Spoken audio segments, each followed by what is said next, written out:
Hai semua, welcome to ANB UGDI. Kali ini kita akan bahas soal opjin.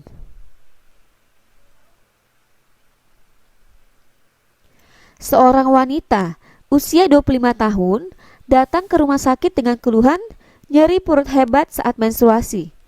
Keluhan ini sudah dirasakan sejak 2 tahun terakhir, namun semakin memberat dalam 1 bulan terakhir.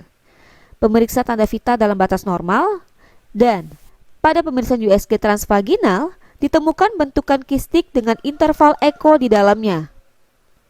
Nah, apakah diagnosis yang tepat pada pasien tersebut? Apakah A. Hiperplasia endometrium? Apakah B. Hipertrofi endometrium? Apakah C. Adenomiosis? Apakah D. Mioma uteri? Dan E. Endometriosis. Oke deh, kita balik lagi ya teman-teman ya. Tadi ada pasien ya. Nah, jadi pasien kita ini ya datang dengan keluhan nyeri perut hebat saat menstruasi.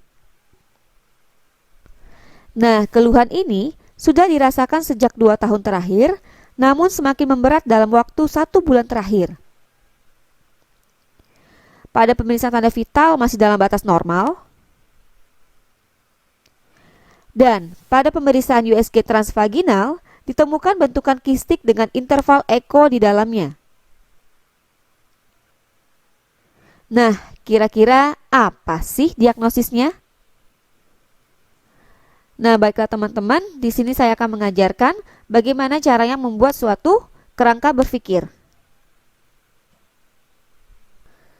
Nah, tadi kan ada pasien kita ya, datang dengan nyeri perut hebat saat menstruasi. Ini bisa jadi kata kunci ya teman-teman ya. Ternyata sudah lama, tapi semakin memberat dalam 1 bulan terakhir. Pemeriksaan tanda vital dalam batas normal, dan pada pemeriksaan USG transvaginal ditemukan bentukan kistik dengan interval eko di dalamnya. Nah, ini khas ya teman-teman ya pada apa? Endometriosis ya. Nah, kita bahas dulu ya teman-teman ya. Nah, jadi endometriosis itu adalah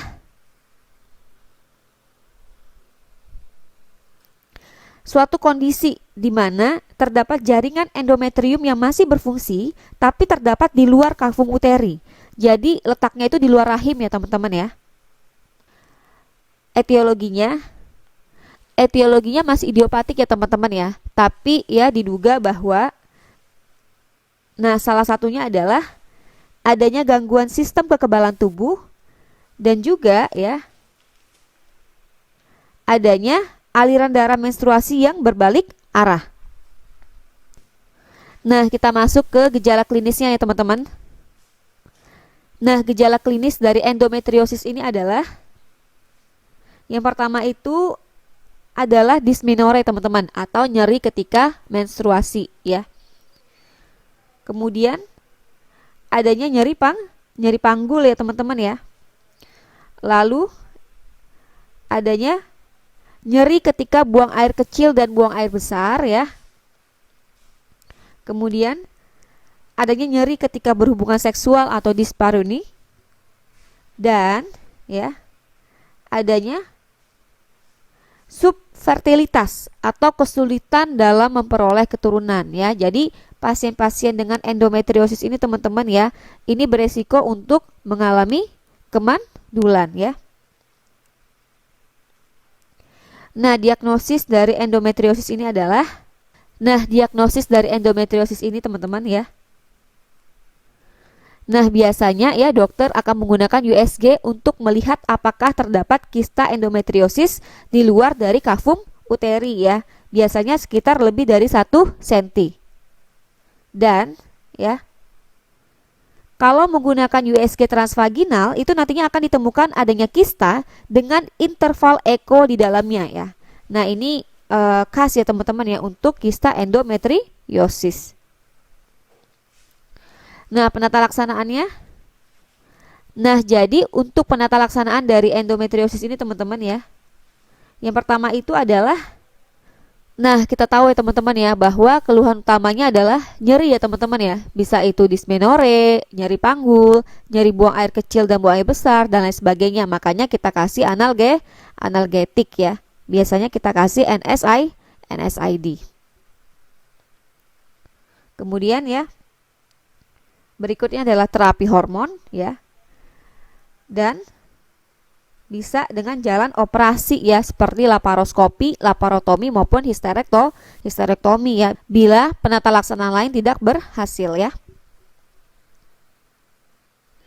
Nah, jadi jawabannya adalah endometriosis ya. Oke deh teman-teman ya, sekian dulu perjumpaan kita ya. Jangan lupa ya untuk subscribe dari YouTube kita teman-teman di YNB Ukdi, dan juga follow Instagram kita di ynb.ukdi ya. Ini juga ada line kita ya teman-teman ya, bisa di-add ya. Nah, untuk mana tahu ingin nanya pelajaran kedokteran, itu bisa tanya-tanya kita. Oke deh, sampai jumpa lagi di slide berikutnya. Semoga bermanfaat ya. See you next time and thank you.